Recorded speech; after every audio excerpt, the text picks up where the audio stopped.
शरद भाई, मैंने आज टाइम्स ऑफ इंडिया स्टोरी के हवाले से सारी बातें कही हैं। हाँ। राहुल गांधी की एज अ स्ट्रेटेजी अभी तक अनाउंस नहीं करना, या कांग्रेस पार्टी भी अनाउंस नहीं कर रही है, आपको लगता है ठीक है? और अमेठी में end of the day Amethi से बहुत सी चीजें प्रभावित भी होंगी। Congress is not losing anything अगर वो अनाउंस नहीं कर रही है। स्मृति ईरानी जरूर ताल ठोक रही है कि यानी आ जाओ आ जाओ आ जाओ, बताओ आ जाओ, लेकिन राहुल गांधी अभी उसमें कमिट नहीं कर रहे हैं उस ट्रैप नहीं, में। Congress is not losing anything तो ठीक है, लेकिन BJP is gaining out of it.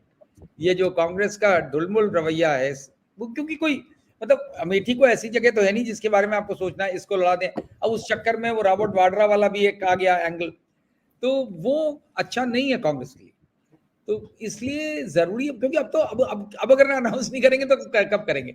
और मुझे तो लगता है पर्सनली कि इसमें तो राहुल गांधी को शुरू में ही अनाउंस कर देना चाहिए। वायनाड उसके बाद अनाउंस करते, दोनों जगह से लड़ते, क्या प्रॉब्लम भाई? अगर दोनों जगह से लड़ लेते तो कोई प्रॉब्लम थोड़ी ना हो जाती। शरद भाई, जीतते शरद भाई, शरद भाई, मैंने शायद आप असल में आए नहीं थे, मैंने उसके कारण दिए थे जो आज टाइम्स ऑफ इंडिया की स्टोरी है। मैं फिर से बहुत जल्दी से आपको आधे मिनट में गिना दूं। वो स्ट्रैटेजी ये है कि वो मोदी वर्सेस राहुल गांधी रखना चाहते हैं। जैसे ही उन्होंने अनाउंस किया, वो राहुल गांधी वर्सेस स्मृति ईरानी शुरू हो जाएगा। पहला कारण यह है। दूसरा यह है कि अगर वायनाड के स्मृति ईरानी में मोदी को हो रही है, आनंद जी, स्मृति ईरानी में मोदी दिखते हैं सबको? नहीं नहीं नहीं नहीं नहीं नहीं नहीं, बीजेपी वाले स्मृति ईरानी वर्सेस राहुल गांधी करने लगेंगे ना कि आ जाओ भाई। स्मृति ईरानी दौड़ी दौड़ी वायनाड पहुंच गई हैं। स्मृति ईरानी का वायनाड जाने का, खैर उस पर आगे चर्चा करेंगे, लेकिन मैं थोड़ा शरद भाई इसलिए कह रहा हूं कि आपकी बात से मैं सहमत हूं कि भाई Congress is not losing anything but BJP is gaining, that is sure, क्योंकि बीजेपी को कोई अवरोध नहीं मिल रहा है रास्ते में। नहीं, और यूपी में बहुत जरूरी था कि कांग्रेस बड़े एग्रेसिव मोड में आकर के यहाँ पे दिखनी चाहिए थी। वो विजिबिलिटी जो नहीं है उसकी पता नहीं क्या कारण है, लेकिन उससे बीजेपी को फायदा मिल रहा है, बल मिल रहा है। और उसमें क्या हो रहा है, कंफ्यूजन इस बात का नहीं, क्योंकि ये कहा जा रहा है कि तब देखिए 17 सीटों पे डिसाइड ही नहीं कर पा रहे, कुल 17 सीटें, तब उसमें तरह तरह की चीजें आ जाती हैं। बताइए, इलाहाबाद में भी ये करना पड़ा कि समाजवादी पार्टी से इंपोर्ट करना पड़ गया, क्या जरूरत थी? ठीक है, ज्योतिरमन सिंह पुराने कांग्रेसी रहे हैं, उनके बेटा समाजवादी पार्टी में, वो भी खुद भी चले गए थे, वहां से आ गए, लेकिन अपना कैंडिडेट डिक्लेयर करने में क्या प्रॉब्लम थी?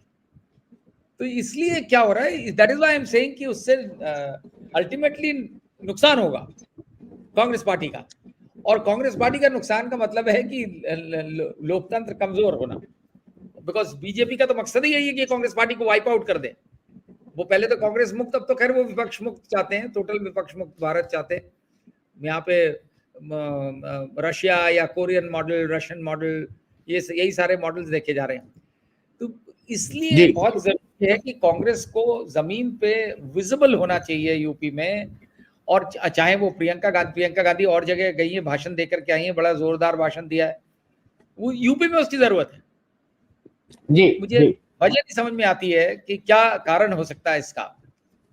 और दुर्भाग्यवश देखिए, यूपी में दोनों ऑपोजिशन, जो main opposition party of course Samajwadi है, उसकी भी विजिबिलिटी बड़ी पुअर है। वो रोज रोज कैंडिडेट बदलते रहते हैं, लास्ट मिनट पे कल उन्होंने कैंडिडेट बदल दिया। तो ये सब चीजें जो है ना, सब चीजों से बीजेपी का फायदा होता है। जी जी जी। लेकिन शरद भाई, आपको दर्शकों को भी याद दिला दें, सपा इस गेम को सपा भी खूब जानती है।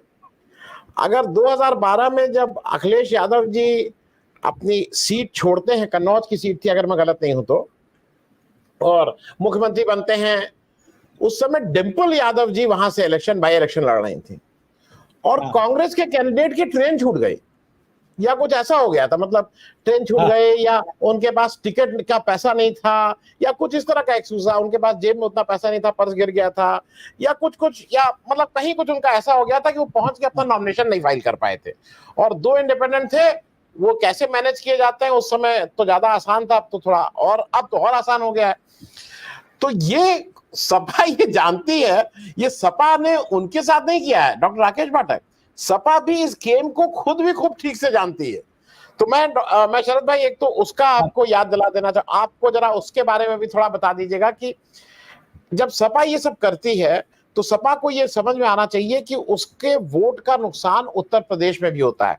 जैसे संजय सिंह जितनी दमदारी से परसों रात में बोले हैं और जिस तरह से उन्होंने मोदी को फ्रंटल अटैक किया, अभी तक मैंने हिंदुस्तान में पिछले 2-4 महीने में जिस तरह से इन्होंने मोदी जी के ऊपर ललकारा है, मैंने किसी भी इंडिया गठबंधन ने किसी भी ऑपोजिशन नेता को इतना फ्रंटल अटैक करते हुए नहीं देखा है।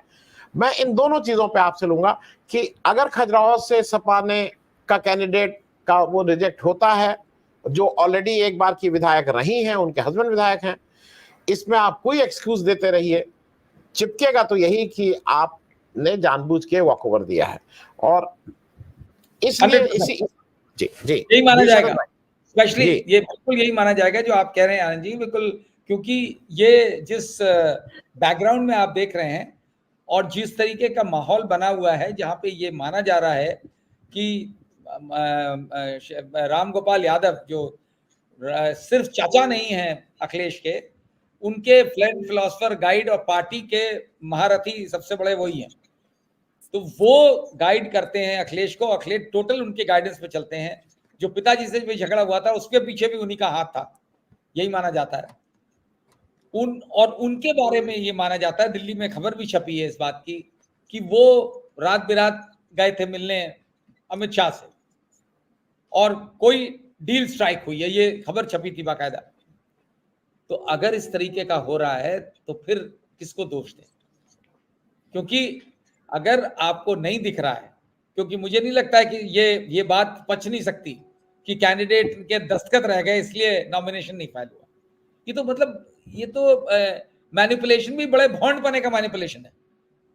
थोड़ी अकल का इस्तेमाल होता तो शायद ये भी नहीं करते, अगर यही करना था, डील करनी थी। लेकिन अगर इस तरह का हो रहा है तो बड़ी भयानक स्थिति होने वाली है, क्योंकि उसमें फिर क्या होगा, यही माना जाएगा कि अखिलेश के परिवार के लोग जो खड़े हुए हैं वो अपना 4-5 सीटें जीत लें और रिजल्ट बता देगा ये बात। अगर ये सही है, मैं नहीं कह रहा हूं ये बात सही है, लेकिन इस तरीके के आरोप लगेंगे अगर इस ऐसी हरकत होगी। और ये बहुत दुर्भाग्यपूर्ण, जिसके ऊपर सबसे ज्यादा भरोसा है, जिसके ऊपर सबसे ज्यादा उम्मीद है, जिससे कि ये भाजपा से लड़ सकते हैं, क्योंकि इन्हीं के पास पूरा जो ऑपोजिशन का रोल प्ले करना है वो सपा को ही करना है।